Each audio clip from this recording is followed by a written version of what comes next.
नमस्कार दोस्तों, मेरा नाम है विशाल और आज चर्चा करेंगे हम भारतीय संविधान में जो राज्य के नीति निर्देशक तत्व हमें प्रदान किए गए हैं।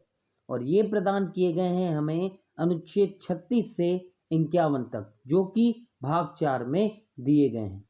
और इससे पहले मैंने आपका भाग 3 जिसमें मूल अधिकार थे पूरा कवर किए हैं। मूल अधिकार लगभग उसके 12 पार्ट में कवर किए हैं। आप चाहें तो मेरे पिछले वीडियोस में जाके देख सकते हैं। आज चर्चा करते हैं हम राज्य के नीति निर्देशक तत्वों की, directive principle of state policy. इसका सीधा मतलब यही है कि जो स्टेट पॉलिसी बनाएगा उसमें कहीं ना कहीं ये उनको डायरेक्ट करेंगे जिनसे लोगों का, व्यक्तियों का भला हो सके। तो चलिए शुरुआत करते हैं राज्य के नीति निर्देशक तत्वों की। राज्य के नीति निर्देशक तत्वों का उल्लेख संविधान के भाग 4 के अनुच्छेद 36 से 51 तक किया गया है, जैसा मैंने आपको अभी बताया। संविधान निर्माताओं ने यह विचार 1937 में निर्मित आयरलैंड के संविधान से लिया कि भैया जो 1937 में आयरलैंड का संविधान बना था उसमें से राज्य के नीति निर्देशक तत्वों को लिया गया। आयरलैंड के संविधान में इसे स्पेन के संविधान से ग्रहण किया गया। आप लोगों को सिर्फ इतना ध्यान रखना है कि भैया भारत में जो है ये राज्य के नीति निर्देशक तत्व जो हैं भारत में आयरलैंड से लिए गए। और यदि आप और याद रखना चाहते हैं तो ये भी याद रख लें कि ये आयरलैंड ने स्पेन से लिए थे, ठीक। और डॉक्टर भीमराव अंबेडकर ने इन तत्वों को विशेषता वाला बताया है कि भैया ये विशेषता वाले तत्व हैं। मूल अधिकारों के साथ निर्देशक तत्व संविधान की आत्मा एवं दर्शन है कि भैया जो मूल अधिकार हैं ये संविधान की आत्मा है और दर्शन भी है, और निर्देशक तत्व भी हैं जो ये भी संविधान की आत्मा और दर्शन का काम करते हैं। और एक महाशय और हैं, वो है ग्रैनविल ऑस्टिन ने निर्देशक तत्वों और अधिकारों को संविधान की मूल आत्मा कहा है। हो सकता है आपसे एग्जामिनर का हो सकता है कि दिमाग खराब हो तो इस टाइप का क्वेश्चन वो डाल दे कि भैया जो ग्रैनविल ऑस्टिन है उन्होंने मूल अधिकारों और निर्देशक तत्वों को संविधान की मूल आत्मा कहा है, ठीक। अब बात करते हैं निर्देशक तत्वों की विशेषताओं की। राज्य के नीति निर्देशक तत्व नामक यह शब्द जो है इससे स्पष्ट होता है कि नीतियों एवं कानूनों को प्रभावी बनाते समय कि भैया जो नीतियां बनाई जाएंगी मतलब उनको जो प्रभावी बनाया जाएगा तो इन तत्वों का जो निर्देशक तत्व हैं इनका ध्यान रखा जाएगा जिससे लोगों का भला हो सके, समाज का भला हो सके, ठीक। अनुच्छेद 36 के अनुसार भाग 4 में राज्य शब्द का वही अर्थ है। ध्यान रखिएगा, अनुच्छेद 36 के अनुसार, सॉरी मैंने गलती से 26 बोल दिया। अनुच्छेद 36 के अनुसार भाग 4 में राज्य शब्द का वही अर्थ है जो मूल अधिकारों से संबंधित भाग 3 में है। जो अनुच्छेद 12 में राज्य की परिभाषा दी गई है वही राज्य हर जगह चलेगा। इसलिए यह केंद्र और राज्य सरकारों के विधायिका और कार्यपालिका अंगों, सभी स्थानीय प्राधिकरणों और देश में सभी अन्य लोक प्राधिकरणों को सम्मिलित करता है, शामिल। बात करते हैं दूसरी विशेषता की। निर्देशक तत्व भारत शासन अधिनियम 1935 में लिखित अनुदेशों के समान है। डॉक्टर BR अम्बेडकर के शब्दों में यदि कहें कि निर्देशक तत्व अनुदेशों के समान है जो भारत शासन अधिनियम 1935 के अंतर्गत ब्रिटिश सरकार द्वारा गवर्नर जनरल और भारत की औपनिवेशिक कॉलोनियों के गवर्नरों को जारी किए जाते थे, जिसे निर्देशक तत्व कहा जाता है। भैया ये इसलिए जारी किए जाते थे क्योंकि वो जो अपनी पॉलिसीज बनाते थे, वो जो देश को चलाने के लिए अपनी पॉलिसीज बनाते थे उनमें समाज का, व्यक्तियों का भला हो सके। खैर अंग्रेजों ने तो हमारा इतना भला किया नहीं है, लेकिन जो हमारे संविधान निर्माता थे उन्हें तो हर वर्ग की चिंता थी, चाहे हिंदू हो, मुसलमान हो, सिख हो, ईसाई हो, किसी भी वर्ग का व्यक्ति हो, उन सभी का भला होना चाहिए। इसलिए राज्य के नीति निर्देशक तत्व संविधान में डाले गए। बात करते हैं तीसरी विशेषता की। आधुनिक लोकतांत्रिक राज्य में आर्थिक, सामाजिक और राजनीति विषयों में निदेशक तत्व महत्वपूर्ण है। इनका उद्देश्य न्याय में उच्च आदर्श, स्वतंत्रता, समानता बनाए रखना है कि भैया सबको कैसे स्वतंत्रता महसूस हो, सबको कैसे समानता महसूस हो, कैसे सबके लिए उच्च आदर्श स्थापित किए जाएं न्याय के क्षेत्र में। और भी जैसा कि संविधान की प्रस्तावना में भी लिखा गया है कि इनका उद्देश्य, राज्य के नीति निदेशक तत्वों का उद्देश्य है लोक कल्याणकारी राज्य का निर्माण करना। ठीक, अब बात करते हैं चौथी विशेषता की। निदेशक तत्वों की प्रकृति जो है वो गैर न्यायोचित है कि भैया आप इनके हनन पर न्यायालय में नहीं जा सकते।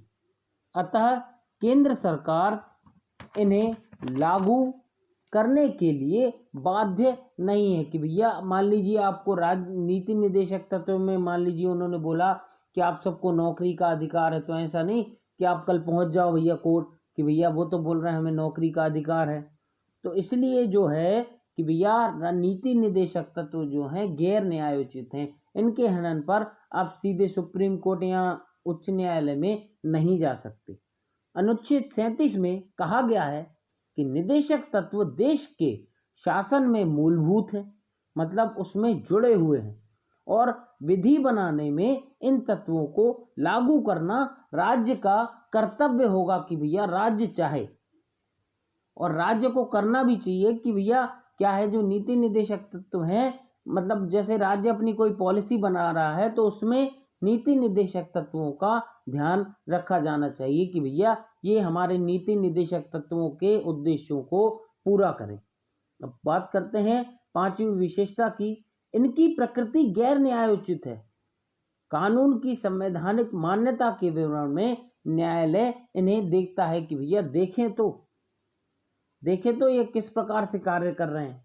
ठीक, उच्चतम न्यायालय ने कई बार व्यवस्था की है कि किसी विधि की संवैधानिकता का निर्धारण करते हुए, मतलब निर्धारण करते समय यदि न्यायालय यह पाए कि प्रश्नगत विधि निदेशक तत्व को प्रभावी बनाना चाहती है कि भैया जो प्रश्न आया है ये चाहता है कि निदेशक तत्व प्रभावी बने, तो न्यायालय ऐसी विधि को अनुच्छेद 14 या अनुच्छेद 19 के संबंध में तर्क संगत मानते हुए असंवैधानिकता से बचा सकता है, उससे दूर कर सकता है। ठीक, अब बात करते हैं निदेशक तत्वों के वर्गीकरण की। ठीक, तो इनका वर्गीकरण जो किया गया है वो 3 व्यापक श्रेणियों में किया गया है। समाजवादी सिद्धांत, गांधीवादी सिद्धांत और उदार बौद्धिक सिद्धांत में इनका वर्गीकरण किया गया है। लेकिन एक बात ध्यान रखने योग्य है कि इनका वर्गीकरण जो है संविधान में कहीं नहीं किया गया है, इनको संविधान में कहीं बांटा नहीं गया है। ठीक, इनकी दशा एवं दिशा के आधार पर इनको 3 वर्गों में 3 श्रेणियों में बांटा गया है। बात करते हैं पहली श्रेणी की, समाजवादी सिद्धांत। ये सिद्धांत समाजवाद के आलोक में है, उसके समर्थन में है। ये लोकतांत्रिक समाजवादी राज्य को दर्शाते हैं जिनका लक्ष्य सामाजिक एवं आर्थिक न्याय प्रदान करना है कि भैया लोगों को किस प्रकार से सामाजिक और आर्थिक न्याय मिले, और ये लोक कल्याणकारी राज्य की स्थापना का मार्ग प्रशस्त करते हैं, जैसा कि प्रस्तावना में भी लिखा है कि भैया लोक कल्याणकारी राज्य की स्थापना। ठीक, बात करते हैं पहले की कि इसके जो निर्देश हैं वो कैसे हैं, उनकी बात करते हैं। पहले निर्देश की बात करते हैं, समाजवादी सिद्धांत के पहले निर्देश की। लोक कल्याण की अभिवृद्धि के लिए सामाजिक, आर्थिक और राजनीतिक न्याय द्वारा सामाजिक व्यवस्था सुनिश्चित करना और आय, प्रतिष्ठा, सुविधाओं और अवसरों की असमानता को समाप्त करना, जो कि अनुच्छेद 38 में प्रदान किया गया है। ठीक, बात करते हैं दूसरे की, सुरक्षित करना कि भैया नागरिकों को किस प्रकार से इन चीजों से बचाया जा सके। सभी नागरिकों को जीविका के पर्याप्त साधन प्राप्त करने का अधिकार होगा और यह जिम्मेदारी राज्य की होगी कि भैया वो इनके अधिकारों को सुरक्षित करे। सामूहिक हित के लिए समुदाय के भौतिक संसाधनों का समवितरण, मतलब समान रूप से सारे भौतिक संसाधनों को बांटना। ठीक। तीसरा, धन और उत्पादन के साधनों का संकेंद्रण रोकना, कि भैया मान लीजिए कोई बिल्कुल गरीब है, कोई 100 रुपये दिन कमा रहा है, कोई 1000 रुपये दिन कमा रहा है, तो इनको कैसे बराबर पे लाया जाए, इसका विचार राज्य करेगा। बात करते हैं चौथे की, पुरुषों और स्त्रियों के समान कार्य के लिए समान वेतन की। भैया मान लीजिए पुरुष कोई काम कर रहा है, उसको आप 500 रुपये दे रहे हो, और स्त्री कोई काम कर रही है, उसको आप 300 या 400 रुपये दे रहे हैं, मतलब पुरुष से कम पैसे दे रहे हैं। तो जबकि काम दोनों एक ही कर रहे हैं, तो ऐसा क्यों है कि स्त्री को कम पैसे मिल रहे हैं? तो ये जिम्मेदारी राज्य की है कि भैया दोनों को समान काम के लिए समान वेतन प्रदान किया जाए। ठीक। अब जो कर्मकार होते हैं, उनके स्वास्थ्य, शक्ति तथा बालकों की अवस्था के दुरुपयोग से संरक्षण की। भैया बालकों की जो अवस्था है उससे उनका दुरुपयोग ना हो पाए, और बालकों को स्वास्थ्य विकास के अवसर प्रदान किए जाएं। तो ये सब जो बातें मैंने आपको बताई कि भैया आपकी ये लिखी हैं अनुच्छेद 39 में। ठीक। अब बात करते हैं तीसरे की, जो कि अनुच्छेद 39A में लिखे हैं, समान न्याय एवं गरीबों को निशुल्क विधिक सहायता उपलब्ध कराना। कि भैया जो गरीब है, मान लो यदि उसने कोई आपराधिक कृत्य किया है या नहीं किया है, वो जबरदस्ती में फंस गया है, तो उसको जो है निशुल्क विधिक सहायता उपलब्ध कराना, यह राज्य का कर्तव्य होगा। बात करते हैं चौथे की, काम पाने के, शिक्षा पाने के और बेकरी, बुढ़ापा, बीमारी और निशक्तता की दशाओं में लोक सहायता पाने के अधिकार को संरक्षित करना।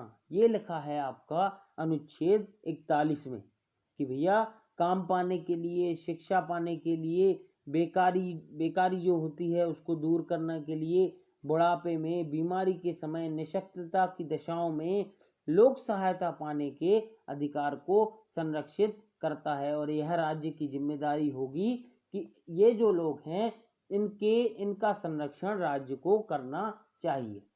लेकिन अब ऐसा नहीं है कि मान लीजिए राज्य संरक्षण नहीं कर रहा है स्त्रोतों के अभाव में, तो आप पता चला उच्च न्यायालय चले जाएं या उच्चतम न्यायालय चले जाएं कि भैया ये हमारे नीति निदेशक तत्वों का हनन कर रहा है। तो ऐसा नहीं है भाई साहब, आप इनके हनन पर किसी न्यायालय में नहीं जा सकते। ठीक। अब बात करते हैं अगले की, काम की न्याय संगत और मानवोचित दशाओं का तथा प्रसूति सहायता का उपबंध करना, अनुच्छेद 42 में कि भैया जो न्याय मानवोचित दशाएं हैं कि भैया ऐसी दशाएं वहां पर स्थापित करना या बनाना कि मानव जाकर वहां पर काम कर सके। और प्रसूति, मान लीजिए कोई महिला है वो गर्भ से है, तो उसके लिए, उसकी सहायता के लिए उपबंध करना, ये अनुच्छेद 42 में लिखा गया है। बात करते हैं छठवें की, सभी कर्मकारों के लिए निर्वाह मजदूरी, शिष्ट जीवन स्तर, मतलब अच्छा जीवन स्तर, और सामाजिक और सांस्कृतिक उनको अवसर प्रदान किए जाएं, ये लिखा गया है आपका अनुच्छेद 43 में, 43 में। अब 43A में क्या लिखा है, उद्योगों के प्रबंध में कर्मकारों के भाग लेने के लिए कदम उठाना। कि भैया जो कर्मकार हैं वो उद्योगों के प्रबंध में भी अपना योगदान दे सकें, ये लिखा है आपका अनुच्छेद 43A में। ठीक। अब बात करते हैं अगले की, पोषाहार स्तर और जीवन स्तर को ऊंचा करना तथा लोक स्वास्थ्य का सुधार करना, जो कि लिखा गया है अनुच्छेद 47 में। ठीक। बात करते हैं गांधीवादी सिद्धांत की। यह सिद्धांत गांधी जी, मतलब गांधीवादी विचारधारा पर आधारित है कि भैया गांधी जी के जो विचार थे वो बहुत ही अच्छे थे, समाज को लेकर, लोगों को लेकर। तो उनके जो विचार हैं उन्हीं का इनमें सम्मिश्रण है राज्य के नीति निदेशक तत्वों में।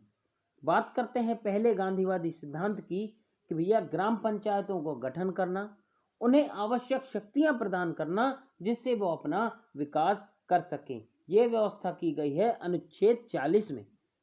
ठीक। दूसरा, ग्रामीण क्षेत्रों में जो छोटे छोटे उद्योग होते हैं, कुटीर उद्योग होते हैं, उनको प्रोत्साहन देकर बड़ा करना कि भैया वो अपना विकास कर सकें। ये दिया गया है आपके अनुच्छेद 43 में।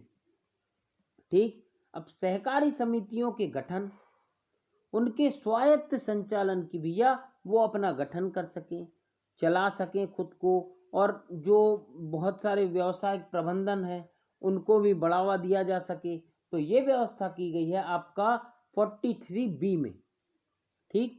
चौथे की बात करते हैं, अनुसूचित जाति एवं जनजाति और समाज के कमजोर वर्गों के शैक्षणिक एवं आर्थिक हितों को प्रोत्साहन और सामाजिक अन्याय एवं शोषण से सुरक्षा की भैया इनको जो है समान अधिकार मिले, और इनके साथ जो सामाजिक अन्याय और शोषण होता है उनसे इन्हें सुरक्षा मिल सके। तो ये व्यवस्था की गई है अनुच्छेद 46 में। अब बात करते हैं 5वें सिद्धांत की, स्वास्थ्य के लिए नुकसानदायक नशीली दवाएं, मदिरा और ड्रग के औषधीय प्रयोजनों से भिन्न उपयोग, कि भैया जो दवाई के लिए इसको उपयोग कर रहे हैं वो तो ठीक है, और जो नशे के लिए इसको उपयोग कर रहे हैं उन पर प्रतिबंध लगाया जाना चाहिए। ये व्यवस्था की गई है अनुच्छेद 47 में।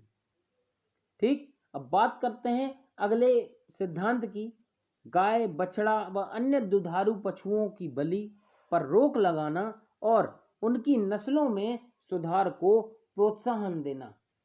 ये व्यवस्था की गई है आपकी अनुच्छेद 48 में। ठीक। अब बात करते हैं उदार बौद्धिक सिद्धांतों की। इस श्रेणी में उन सिद्धांतों को शामिल किया गया है जो उदारवादिता की विचारधारा से संबंधित हैं, कि भैया जो उदारवादी विचारों से संबंधित हैं। पहला, भारत के समस्त राज्य क्षेत्र में नागरिकों के लिए एक समान सिविल संहिता, की भैया हर नागरिक, चाहे वो हिंदू हो, मुसलमान हो, सिख हो, ईसाई हो, कोई फर्क नहीं पड़ता, सबके लिए एक समान सिविल संहिता होनी चाहिए। ये लिखा है आपका अनुच्छेद 44 में। सभी बालकों को 14 वर्ष की आयु पूरी करने तक निःशुल्क और अनिवार्य शिक्षा देना। ये लिखा गया है आपका अनुच्छेद 45 में। तीसरा, कृषि और पशुपालन को आधुनिक और वैज्ञानिक प्रणालियों से करना, जिससे किसानों का विकास हो सके। ठीक। ये दिया गया है आपके अनुच्छेद 48 में। अब बात करते हैं चौथे की, पर्यावरण का संरक्षण तथा संवर्धन और वन तथा वन्य जीवों की रक्षा करना, ये भी राज्य का कर्तव्य होगा। ये दिया गया है आपका अनुच्छेद 48A में। राष्ट्रीय महत्व वाले घोषित किए गए कलात्मक या ऐतिहासिक अभिरुचि वाले स्मारक या स्थान या वस्तु का संरक्षण करना, जो कि अनुच्छेद 49 में दिया गया है। लेकिन आप इसका उल्लंघन, अभी जो 26 जनवरी हुई थी हमारी, उस पर आप देख सकते हैं कि भैया बहुत सारे लोग जो थे वो लाल किले पर जाकर इकट्ठे हो गए थे, प्रदर्शन करने लगे थे, हमारे झंडे का भी उसमें अपमान किया गया है। ठीक। अब बात करते हैं 6वें उदार बौद्धिक सिद्धांत की। वो लोग उस दिन प्रदर्शन करने गए थे, उनको इन नीति निदेशक तत्वों से शिक्षा लेनी चाहिए कि भैया हमारा जो संविधान है वो कितना प्यारा बनाया गया है, उन लोगों को संविधान पढ़ाने की जरूरत है। बात करते हैं 6वें उदार बौद्धिक सिद्धांत की, राज्य की लोक सेवाओं में न्यायपालिका को कार्यपालिका से पृथक करना, की भैया न्यायपालिका और कार्यपालिका अलग अलग रहे, अपना अपना काम करे। क्योंकि एक के काम करने पर यदि दूसरा उसमें जाएगा या दूसरा उसमें हस्तक्षेप करेगा तो क्या होगा कि दोनों की व्यवस्था भंग हो जाएगी। ठीक। यह व्यवस्था की गई है आपके अनुच्छेद 50 में।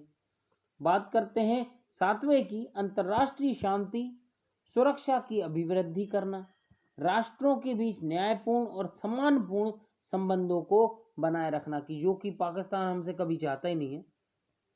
सम्मानपूर्ण संबंधों को बनाए रखना, अंतर्राष्ट्रीय विधि और संधि बाध्यताओं के प्रति आदर को बढ़ाना, अंतर्राष्ट्रीय विवादों को मध्यस्थ द्वारा निपटाने के लिए प्रोत्साहन देना कि भैया हम दोनों के बीच में झगड़ा हो गया है, आप चाहो तो आके निपटवा दो। ठीक, अब ये है अनुच्छेद 51 की व्यवस्था। अब बात करते हैं नए निदेशक तत्व, जो कि 42वें संविधान संशोधन अधिनियम 1976 में निदेशक तत्व की मूल सूची में 4 और तत्व जोड़े गए। ये तत्व कौन से हैं भाई साहब? ये हैं अनुच्छेद 39 का पहला, जो बच्चों के स्वस्थ विकास के लिए अवसरों को सुरक्षित करना यह राज्य की जिम्मेदारी होगी। दूसरा, समान न्याय को बढ़ावा देने के लिए और गरीबों को मुफ्त कानूनी सहायता प्रदान करने के लिए कि भैया आप जो समान न्याय को बढ़ावा दें, गरीबों को मुफ्त कानूनी सहायता दें। ठीक, ये व्यवस्था की गई है अनुच्छेद 39A में, 39A। तीसरा, उद्योगों के प्रबंधन में श्रमिकों की भागीदारी को सुरक्षित करने के लिए कदम उठाना, ये दिया गया है आपका अनुच्छेद 43A में। अब चौथे की बात करते हैं, रक्षा और पर्यावरण को बेहतर बनाने और जंगलों और वन्य जीवन की रक्षा करने के लिए कि भैया इनकी रक्षा करना भी राज्य की जिम्मेदारी होगी, जो दिया गया है हमें अनुच्छेद 48A में।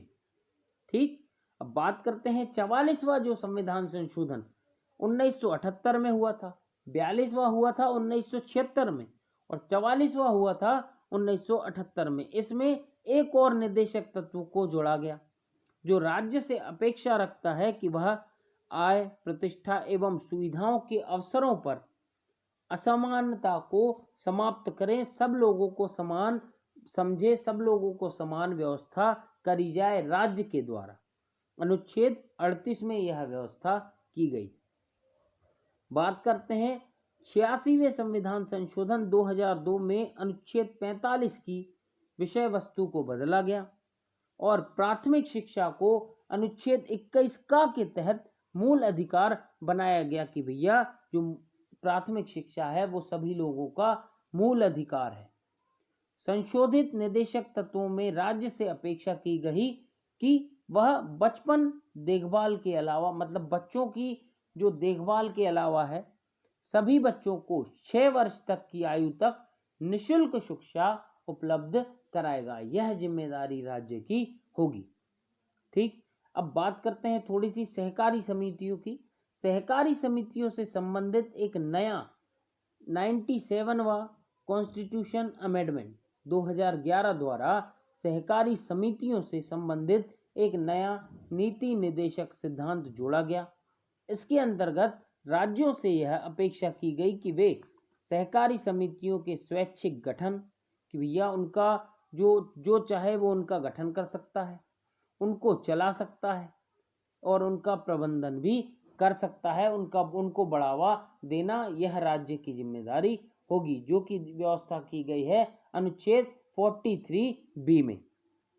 ठीक, तो आज का वीडियो, तो चलिए आज का वीडियो करते हैं यहीं समाप्त। वीडियो पसंद आए तो कृपया वीडियो को लाइक करें, शेयर करें और चैनल को सब्सक्राइब करना मत भूलिए। Thank you.